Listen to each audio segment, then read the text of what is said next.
Hello, Mr. Buffett. I got two short questions. One is, how do you find intrinsic value in a company?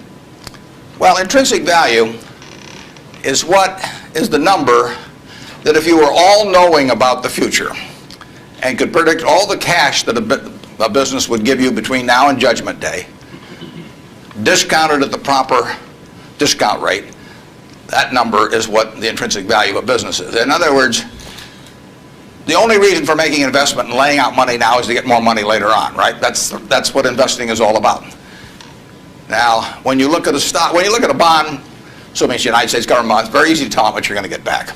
It says it right on the bond. It says when you get the interest payments. It says when you get the principal. So it's very easy to figure out the value of a bond. It can change tomorrow if interest rates change. But the cash flows are printed on the bond. The cash flows aren't printed on a stock certificate. That's the job of the analyst, is to print out, change that stock certificate, which represents an interest in the business, and change that into a bond and say, this is what I think it's going to pay out in the future. When we buy, some new machine for Shaw to make carpet, that's what we're thinking about, obviously, and you all learn that in business school. But it's the same thing for a big business. If you buy Coca-Cola today, the company is selling for about $110 to $15 billion in the market. The question is, if you had 110 or 15 billion, you wouldn't be listening to me, but I'd be listening to you incidentally. But the question is, would you lay it out today to get what the Coca-Cola company is going to deliver to you over the next 200 or 300 years? The discount rate doesn't make much difference as you get further out. And that is a question of how much cash they're going to give you.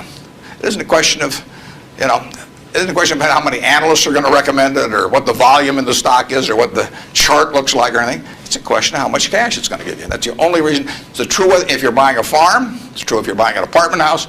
Any financial asset. Oil in the ground, you're laying out cash now to get more cash back later on. And the question is how much are you going to get, when are you going to get it, and how sure are you?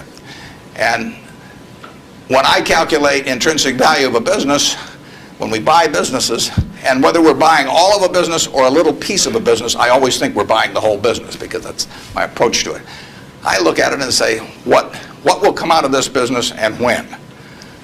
And what you really like, of course, is them to be able to use the money they earn and earn higher returns on it as you go along. I mean, Berkshire has never distributed anything to its shareholders, but its ability to distribute goes up as the value of the businesses we own increases. We can compound it internally, but the real question is, Berkshire selling for, we'll say, 105 or so billion now. What can we distribute from that 100? If you're going to buy the whole company for 105 billion now, can we distribute enough cash to you soon enough to make it sensible at present interest rates to lay out that cash now? And that's what it gets down to. And if you can't answer that question, you can't buy the stock.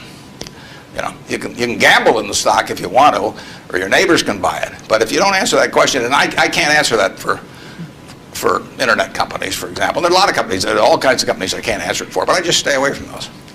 Number two. So you got formulas involved in finding intrinsic values on certain companies. I mean, you've got a mathematical system set up. Discounted present value of future cash, yeah. Okay.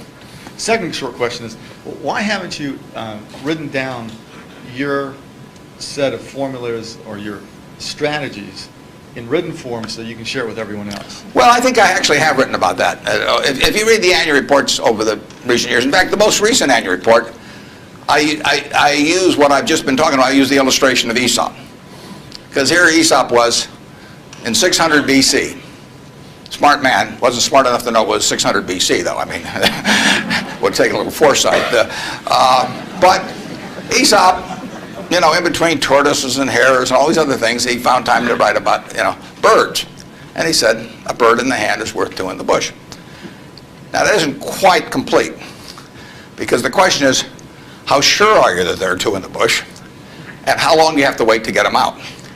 Now, he probably knew that, but he just didn't have time because he had all these other proverbs to write and had to get on with it. But he was halfway there in 600 BC. That's all there is to investing, is how many birds are in the bush, when are you going to get them out, and how sure are you? Now, if interest rates are 15%, roughly, you've got to get 2 birds out of the bush in 5 years to equal the bird in the hand. But if interest rates are 3%, and you can get 2 birds out in 20 years, it still makes sense to give up the bird in the hand, because it all gets back to discounting against an interest rate. Problem is, often you don't know, not only how many birds are in the bush, but in the case of the internet companies, there weren't any birds in the bush. But they still take the bird that you give them if in the hand. But I actually have written about this sort of thing, and stealing heavily from Aesop, who wrote it some 2,600 years ago, but I've been behind on